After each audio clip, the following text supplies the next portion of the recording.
বহুতে মোক কৈ আছিলে কিনা ব্লাউজ এটাৰ জোখ লৈ ব্লাউজ কাটিং এটা কৰি দেখুৱাবলৈ, আৰু বহুতে কৈছিলে হাতচুটি ব্লাউজ এটা কাটি দেখুৱাবলৈ। আজি মই দুয়োটা অনুৰোধ ৰাখি এই ভিডিঅ'টো লৈ আহিছোঁ। ব্লাউজৰ বুকুৰ জোখটো লৈ লৈছোঁ। বুকুৰ জোখটো ল'বলৈ চাওক, ফিটাডাল কাষলতি তলৰ এই কোণটোত এনেকৈ দি লৈছোঁ, আৰু দুয়োটা ছাইডে এই কোণটোত ফিটাডাল এনেকৈ মিলাই লৈছোঁ, দেখিছেনে? আৰু ইয়াতে পাইছোঁ 18, মানে ব্লাউজটো হৈছে 36 ছাইজৰ। বহুতে আকৌ ভাবিছে চাগে 18হে পাইছিলোঁ, 36 কেনেকৈ হ'ল?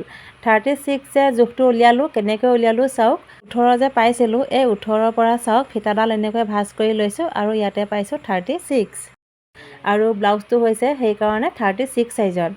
যেতিয়া আপোনালোকে ব্লাউজ কাটিং কৰিব তেতিয়াও বুকুৰ জোখটো জোখাৰ পদ্ধতিটো বেলেগ, আৰু ব্লাউজটো চিলোৱাৰ পাছত জোখাৰ পদ্ধতিটো বেলেগ হয়। এতিয়া চাওক, প্ৰথমে ব্লাউজৰ দিশটো লৈ লৈছোঁ। ব্লাউজৰ দিশটো আছে ইয়াতে 13.5 ইঞ্চি, দেখিছেনে? এতিয়া মই 13.5 ইঞ্চিত যদি ব্লাউজৰ জোখটো লৈ লওঁ, মানে দিশটো লৈ লওঁ, তেতিয়া ব্লাউজটো চুটি হৈ থাকিব। সেইকাৰণে ব্লাউজৰ দিশটো লৈছোঁ ইয়াতে মই 14.5 ইঞ্চি। এতিয়া চাওক, এই দুয়োটা বিন্দু লগ লগাই আঁচডাল এনেকৈ টানি ল'লোঁ। এই আঁচডাল কিন্তু একো জোখ মাখ কৰি কৰা নাই, অলপ আঁতৰে আঁতৰে 14.5 ইঞ্চি দূৰত বিন্দুটো ৰাখি, মানে ব্লাউজৰ দিশটো ৰাখি আঁচডাল এনেকৈ টানি ল'লোঁ।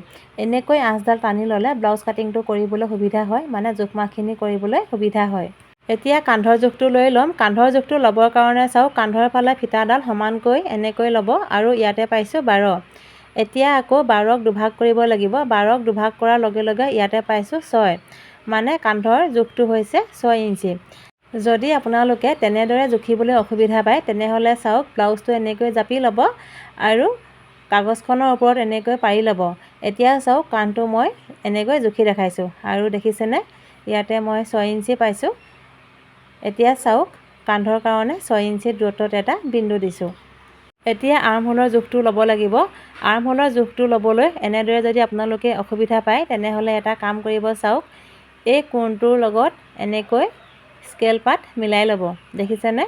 সমানকৈ এনেকৈ মিলাই ল'লোঁ, আৰু এতিয়া চাওক, কান্ধৰ পৰা মই আৰ্মহোলৰ জোখটো এনেকৈ লৈ লৈছোঁ, আৰু ইয়াতে দেখিছেনে আৰ্মহোলটো আছে 6।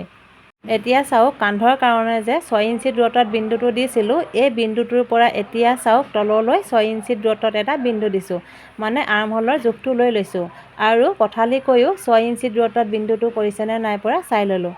এতিয়া এই দুয়োটা বিন্দু লগ লগাই আঁচডাল এনেকৈ টানি ল'লোঁ।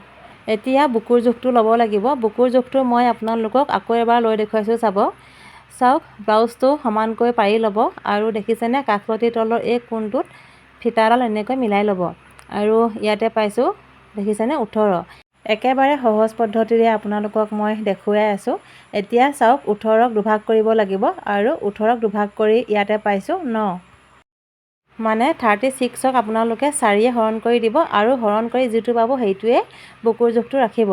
এতিয়া চাওক, 9 ইঞ্চি দূৰত্বত এটা বিন্দু দিছোঁ, আৰু কান্ধৰ পৰা 6 ইঞ্চি দূৰত্বত বিন্দুটো পৰিছেনে নাই পৰা চাই ল'লোঁ। এতিয়া এই দুয়োটা বিন্দু লগ লগাই আঁচডাল এনেকৈ টানি ল'লোঁ। এতিয়া কঁকালৰ জোখটো লৈ ল'ম। কঁকালৰ জোখটো ল'বৰ কাৰণে চাওক, ব্লাউজটো সমানকৈ এনেকৈ পেলাই ল'ব, আৰু দেখিছেনে কঁকালৰ জোখটো মই ইয়াতে লৈ লৈছোঁ। কঁকালৰ জোখটো ইয়াতে পাইছোঁ 16, দেখিছেনে? 16ক এতিয়া আমি আকৌ দুভাগ কৰিব লাগিব। এয়া চাওক, 16ক দুভাগ কৰি ল'লোঁ, আৰু ইয়াতে পাইছোঁ 8, দেখিছেনে? এতিয়া ইয়াৰ পৰা 8 ইঞ্চি দূৰত্বত এটা বিন্দু দিছোঁ। এতিয়া এই দুয়োটা বিন্দু লগ লগাই আঁচডাল এনেকৈ টানি ল'লোঁ, আৰু ইয়াতে ব্লাউজটো চিলাব লাগিব। ব্লাউজটো কেতিয়াবা বহল কৰিবলগীয়া হ'বও পাৰে, সেইকাৰণে সদায় অকণমান বঢ়াই ৰাখিব লাগে। 1.5 ইঞ্চিও বঢ়াই ৰাখিব পাৰে। ইয়াতে মই 2 ইঞ্চি বঢ়াই ৰাখিছোঁ। আকৌ কান্ধৰ পৰা 6 ইঞ্চি দূৰত্বত বিন্দুটো পৰিছেনে নাই পৰা চাই ল'লোঁ। এতিয়া চাওক, ইয়াৰ আঁচডালৰ লগত এনেকৈ মিলাই ল'লোঁ, আৰু কঁকালৰ কাৰণে ইয়াৰ পৰা দেখিছেনে 1.5 ইঞ্চি বঢ়াই ৰাখিছোঁ। এতিয়া আকৌ এই দুয়োটা বিন্দু লগ লগাই আঁচডাল এনেকৈ টানি ল'লোঁ। এতিয়া আৰ্মহোলৰ শ্বেপটো দিব লাগিব। আৰ্মহোলৰ শ্বেপটো দিবলৈ আপোনালোকক একেবাৰে সহজ পদ্ধতি এটা দেখুৱাম। চাওক, এইটো হৈছে ব্লাউজৰ পিঠিৰ ছাইডটো, দেখিছেনে? পিঠিৰ ছাইডটো হয়। এতিয়া চাওক, ব্লাউজটোৰ কান্ধৰ ছাইডটো এই কান্ধটোৰ লগত এনেকৈ মিলাই লৈছোঁ, আৰু চিলাই মাৰ্জিনৰ যে আঁচডাল টানিছিলোঁ তালৈকে ব্লাউজৰ কাষলতিৰ এই কোণটো মিলাই লৈ আৰ্মহোলৰ শ্বেপটো এনেকৈ দি লৈছোঁ। দেখিছেনে? এতিয়া মই আৰ্মহোলৰ শ্বেপটো মিলাই ল'ম।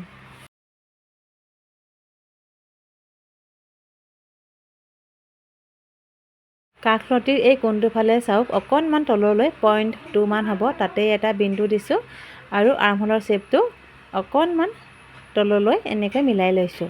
এতিয়া গলৰ জোখটো ল'ব লাগিব। গলৰ জোখটো আপোনালোকক মই একেবাৰে সহজ পদ্ধতিৰে লৈ দেখুৱাম চাব। ব্লাউজৰ চিধা ছাইডটো দেখিছেনে? এনেকৈ লৈ ল'লোঁ আৰু কান্ধৰ ফাললৈ এনেকৈ মিলাই লৈ ইয়াতে এটা বিন্দু দিছোঁ। দেখিছেনে? আৰু এতিয়া মই আপোনালোকক জুখি দেখুৱাম চাব।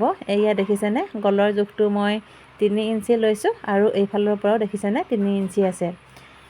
পিঠিটো আপোনালোকে কিমান কটা দিয়ে সেইটো নিজৰ মতে দিব পাৰিব। ইয়াতে মই ব্লাউজটো জুখি লৈছোঁ পিঠিটো কিমান কটা আছে। এই ব্লাউজটোৰ পিঠিটো কটা আছে 8 ইঞ্চি। এতিয়া মই অকণমান বঢ়াই কাটিম। দেখিছেনে? 9 ইঞ্চি জোখত মই এটা বিন্দু দিছোঁ আৰু বহলটো 3 ইঞ্চি ৰাখিছোঁ। এতিয়া এই দুয়োটা বিন্দু লগ লগাই আঁচডাল এনেকৈ টানি ল'লোঁ আৰু এইফালেও আঁচডাল টানি বক্স আকাৰত বনাই ল'লোঁ। এতিয়া পিঠিৰ ৰাউণ্ড শ্বেপটো দি ল'ম। আপোনালোকে যি ডিজাইন দিব খোজে দিব পাৰিব। প্ৰথমে ফুট দি শ্বেপটো দি ল'লোঁ আৰু এতিয়া চাওক ৰাউণ্ড শ্বেপটো মই মিলাই ল'লোঁ।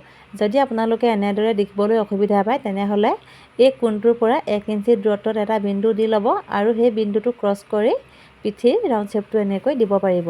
যদি আপোনালোকৰ ব্লাউজটো খহি যায় তেনেহ'লে চাওক কান্ধৰ ফাললৈ অকণমান এনেকৈ ডাউন কৰি ব্লাউজটো কাটিব, তেতিয়া ব্লাউজটো খহি নাযায়। পিঠিৰ ছাইডটোৰ জোখমাখখিনি কৰি হৈ গ'ল। এতিয়া মই পিঠিৰ ছাইডটো কাটি ল'ম। পিঠিৰ ছাইডটো কাটি হৈ গ'ল। এতিয়া আগফালৰ ছাইডটো কাটিব লাগিব। পিঠিৰ ছাইডটোতকৈ আগফালৰ কাৰণে কাপোৰ অকণমান বঢ়াই ৰাখিব, কিয়নো বেল্টৰ কাৰণে কাপোৰ অকণমান বেছিকৈ লাগে।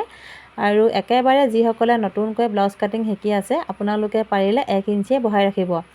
বহুতে আধা ইঞ্চি বঢ়াই ৰাখে, ময়ো আধা ইঞ্চিয়ে বঢ়াই ৰাখোঁ বাৰু, কিন্তু নতুনকৈ শিকাসকলে চিলাবলৈ অসুবিধা পায়, সেইকাৰণে মই 1 ইঞ্চি বঢ়াই ৰাখিবলৈ কৈছোঁ। এতিয়া চাওক পিঠিৰ ছাইডটো এই আঁচডালৰ সৈতে এনেকৈ মিলাই ল'লোঁ আৰু পিঠিৰ শ্বেপটো মই ইয়াতে এনেকৈ আঁকি লৈছোঁ।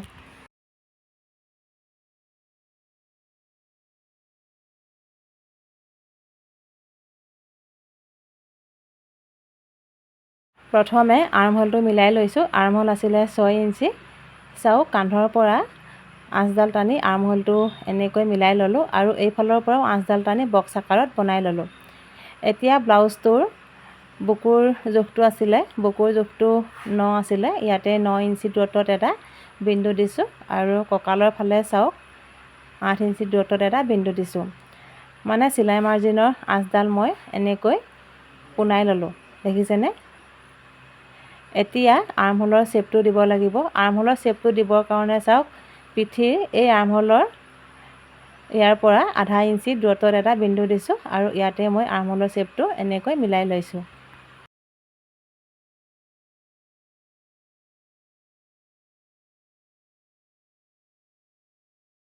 এতিয়া ডিঙিৰ জোখটো ল'ব লাগিব। ডিঙিৰ জোখটো ল'বলৈ আপোনালোকে এনেদৰে যদি মিলাব নোৱাৰে তেনেহ'লে চাওক এটা কাম কৰিব, শুকপতিৰ একেবাৰে মূৰৰ ফালে দেখিছেনে স্কেল পাত এনেকৈ মিলাই ল'ব। আৰু এতিয়া চাওক কান্ধৰ পৰা ফিটাডাল এনেকৈ ল'ব আৰু ডিঙিৰ জোখটো ইয়াতে দেখিছেনে 7 ইঞ্চি আছে। এতিয়া চাওক কান্ধৰ পৰা ফিটাডাল এনেকৈ ল'ব আৰু আপোনালোকে যদি ডিঙিটো অকণমান কমকৈ কটা বিচাৰে তেনেহ'লে কমাব পাৰিব। ইয়াতে মই 6.5 ইঞ্চি জোখত ডিঙিটো কটা দিছোঁ। 7 ইঞ্চি বহুত বেছি কাট খাই যায়, সেইকাৰণে অকণমান কমাই দিছোঁ। এতিয়া চাওক এই বিন্দুকেইটা লগ লগাই বক্স আকাৰত এনেকৈ বনাই ল'লোঁ। এতিয়া ডিঙিৰ ৰাউণ্ড শ্বেপটো দি ল'ম। ৰাউণ্ড শ্বেপটো দিবৰ কাৰণে চাওক কোণটোৰ পৰা 1 ইঞ্চি দূৰত্বত এটা বিন্দু দিছোঁ আৰু ইয়াৰ পৰা 1 ইঞ্চি দূৰত্বত যে বিন্দুটো দিছিলোঁ এই বিন্দুটো ক্ৰছ কৰি ৰাউণ্ড শ্বেপটো দি লৈছোঁ। এতিয়া ব্ৰা কাটৰ জোখটো ল'ব লাগিব। ব্ৰা কাটৰ জোখটো ল'বৰ কাৰণে চাওক কান্ধৰ পৰা ফিটাডাল এনেকৈ লৈছোঁ আৰু এই যে ব্ৰা কাটটো চিলোৱা থাকে বেল্টৰ পিচটোৰ সৈতে, এই চিলনিটোলৈকে ব্ৰা কাটৰ অংশটো মই এনেদৰে জুখি লৈছোঁ আৰু ইয়াতে পাইছোঁ 11। এতিয়া চাওক কান্ধৰ পৰা 11 ইঞ্চি দূৰত্বত এটা বিন্দু দিছোঁ আৰু পোনকৈ আঁচ এডাল এনেকৈ টানি ল'লোঁ। দেখিছেনে? এইটো হৈছে বেল্টৰ পিচটো। বেল্টৰ পিচটো মই অলপ বহলকৈ ৰাখিছোঁ, দেখিছেনে? আপোনালোকেও বহলকৈ ৰাখিব, চিলাবলৈ সুবিধা হ'ব। এতিয়া চাওক ব্ৰা কাটৰ জোখটো লৈ ল'ম। ব্ৰা কাটৰ জোখটো ল'বৰ কাৰণে চাওক, ব্ৰা কাটৰ যে এই চিলনিটো দেখিছে, এই চিলনিটোৰ পৰা হুকপটিৰ এই ছাইডটোলৈকে ব্ৰা কাটটো জুখি লৈছোঁ আৰু ইয়াতে পাইছোঁ 6 ইঞ্চি, দেখিছেনে? এতিয়া আকৌ চাওক গাৰ ছাইডৰ পৰা ব্ৰা কাটটো জুখি লৈছোঁ আৰু ইয়াতে পাইছোঁ 2.5 ইঞ্চি। এতিয়া চাওক হুকপটিৰ ছাইডৰ পৰা 6 ইঞ্চি দূৰত্বত এটা বিন্দু দিছোঁ আৰু যদি আপোনালোকে গাৰ ছাইডৰ পৰা জোখে তেনেহ'লে এয়া দেখিছেনে 2.5 ইঞ্চি দূৰত্বতে বিন্দুটো পৰিছে। আপোনালোকক মই ব্ৰা কাটটো দুটা ভাগত জুখি দেখাইছোঁ। গাৰ ছাইডৰ পৰাও আপোনালোকে জুখিব পাৰিব আৰু হুকপটিৰ ছাইডৰ পৰাও ব্ৰা কাটটো জুখিব পাৰিব। ব্ৰা কাটৰ শ্বেপটো দিবৰ কাৰণে এতিয়া চাওক আৰ্মহোলৰ পৰা ব্ৰা কাটৰ এই চিলনিটো মই জুখি লৈছোঁ আৰু ইয়াতে পাইছোঁ 2, দেখিছেনে? 2 ইঞ্চি পাইছোঁ। এতিয়া চাওক আৰ্মহোলৰ এই ৰাউণ্ড শ্বেপটোৰ পৰা 2 ইঞ্চি দূৰত্বত এটা বিন্দু দিছোঁ আৰু এতিয়া চাওক আগফালৰ ছাইডটো মই জুখি লৈছোঁ, মানে ব্ৰা কাটটো যে চিলোৱা থাকে এই চিলনিটোলৈকে আগফালৰ ছাইডটো জুখি লৈছোঁ আৰু ইয়াতে পাইছোঁ মই 4.7, দেখিছেনে? 4.7 পালোঁ আৰু ইয়াতে এতিয়া চাওক কান্ধৰ পৰা 4.7ত এটা বিন্দু দিছোঁ। এতিয়া এই আটাইকেইটা বিন্দু লগ লগাই ব্ৰা কাটৰ শ্বেপটো দি ল'ম। ব্ৰা কাটৰ শ্বেপটো দিবলৈ যদি অসুবিধা পায় তেনেহ'লে চাওক এনেকৈ ইয়াৰ পৰা আঁচ এডাল টানি ল'ব আৰু এই আঁচডাললৈকে ব্ৰা কাটৰ শ্বেপটো মিলাই ল'ব।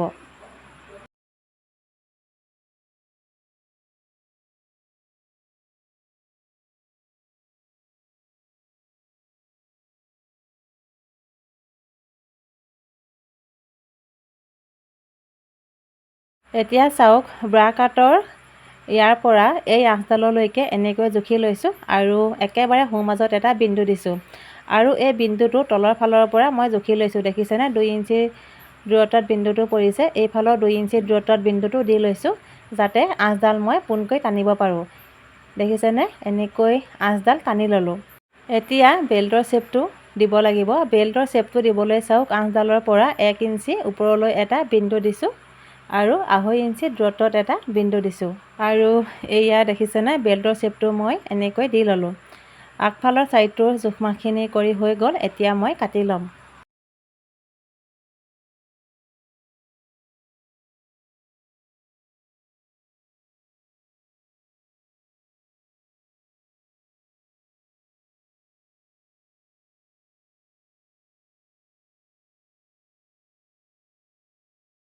আগফালৰ ছাইডটো কাটি হৈ গ'ল। এতিয়া ব্ৰা কাটটো ডাঙৰকৈ কাটিব লাগিব। ব্ৰা কাটটো ডাঙৰকৈ কাটিবৰ কাৰণে চাওক ব্ৰা কাটৰ শ্বেপটো মই এনেকৈ আঁকি লৈছোঁ।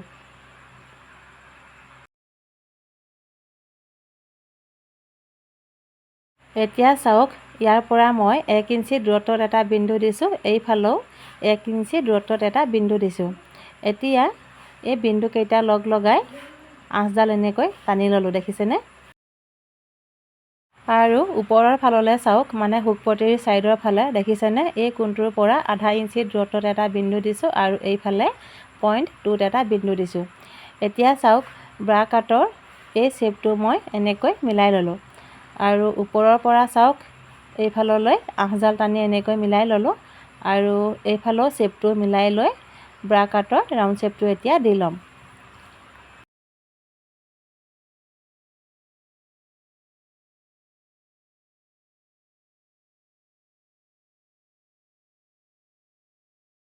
ব্ৰা কাটৰ শ্বেপটো মিলাই হৈ গ'ল। এতিয়া চাওক ব্ৰা কাটটোৰ একেবাৰে সোঁমাজত এটা বিন্দু দিছোঁ আৰু তলৰ ফাললৈ 1 ইঞ্চি দূৰত্বত এটা বিন্দু দিছোঁ আৰু হুকপটিৰ ছাইডৰ ফালে চাওক এই কোণটোৰ পৰা 0.5 ইঞ্চি তললৈ এটা বিন্দু দিছোঁ আৰু এতিয়া ব্ৰা কাটৰ শ্বেপটো দিব লাগিব।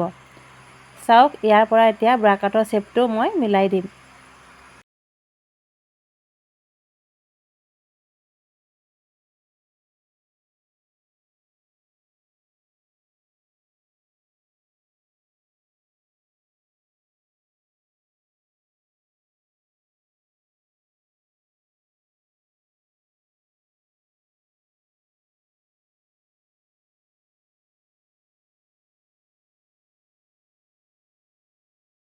ব্ৰা কাটটো কাটি হৈ গ'ল। এতিয়া ব্ৰা কাটৰ ছেকেণ্ড পাৰ্টটো কাটিব লাগিব। ছেকেণ্ড পাৰ্টটো কাটিবৰ কাৰণে চাওক ব্ৰা কাটটো জুখি লৈছোঁ আৰু ইয়াতে পাইছোঁ 8.1।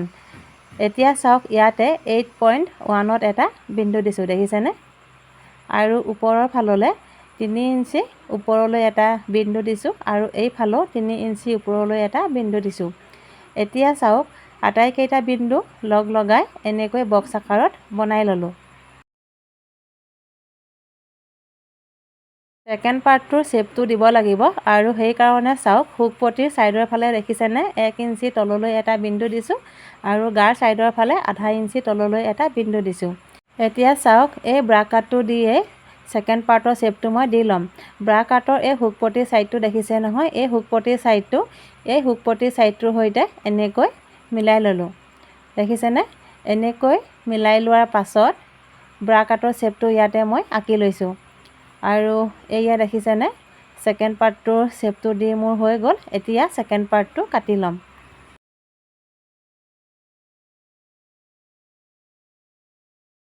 আৰু এয়া দেখিছেনে ব্ৰা কাটটো আৰু ব্ৰা কাটৰ ছেকেণ্ড পাৰ্টটো মই কাটি ল'লোঁ। ব্ৰা কাটটো আৰু ব্ৰা কাটৰ ছেকেণ্ড পাৰ্টটো দেখিছেনে ধুনীয়াকৈ মিলি গৈছে। আৰু আজি ব্লাউজ কাটিংটো কৰি হৈ গ'ল। ভিডিঅ'টো চাই কেনেকুৱা পালে কমেণ্ট এটা কৰি জনাব আৰু যদি চাই ভাল পায় তেনেহ'লে সকলোৰে মাজত ভিডিঅ'টো শ্বেয়াৰ কৰি দিব।